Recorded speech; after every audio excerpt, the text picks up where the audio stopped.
टेला, connection और manifestation. ये जादू को जगाने और उसकी शर्तों को समझाने के बारे में है। ये एक प्रक्रिया है जिसे हम आम तौर पर बिना सोचे करते हैं। उसने हमसे उन भावनाओं को शब्दों में बताने को कहा। इसे शब्दों में कहना मुश्किल है, लेकिन अगर इतना ही तो इसका जवाब दे सकता हूँ। सही है। अगर तुम मेज या एल्फ हो तो तुम जवाब दे सकते हो। लेकिन बाकी कोई जवाब ही नहीं दे पाएगा।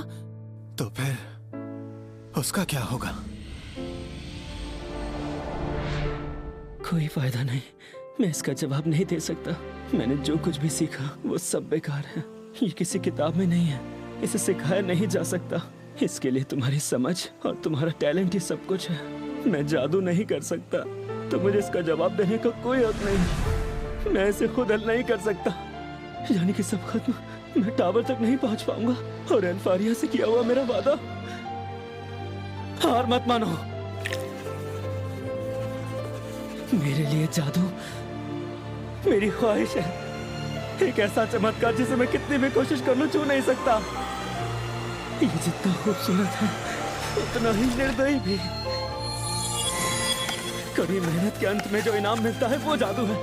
अगर तुम कभी हार ना मानो तो मुझे विश्वास है एक ऐसी शक्ति है जो मैजिक को भी पीछे छोड़ सकती है। मेरे लिए जादू है।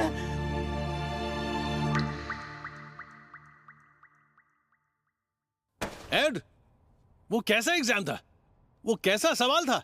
तुम कहना क्या चाहते हो? मैंने तो बस हमारे टावर के उम्मीदवारों से एक जादूगर के सबसे जरूरी आधार के बारे में पूछा था। लगभग 40% स्टूडेंट्स ने गलत जवाब दिया। ये तो बहुत ही बुरी और शर्मनाक बात है। मैंने तुमसे ये सवाल नहीं किया था। वो सवाल एक खास स्टूडेंट को ध्यान में रख के पूछा गया। बताओ टीचर, तुम कैसे गलत हो सकते हो? बताओ मुझे। गलत मैं नहीं, तुम कर रहे हो। जो जादू नहीं कर सकता, तुम उस इंसान को टावर में जाने दे रहे हो।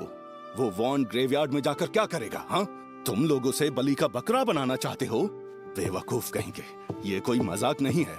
हमारी जादू की दुनिया में तलवार कभी भी जादुई छड़ी नहीं बन सकती। तुम दोनों ही पागल हो गए हो, तुम और वो हेड मिस्ट्रेस। ये जान लो कि जो सपना सच नहीं हो सकता, उसे शुरुआत में ही खत्म कर देने में सबकी भलाई है। विल सेरफोर्ड, क्रेडिट मिले हैं 7199। टावर से डिस्क्वालिफाइड।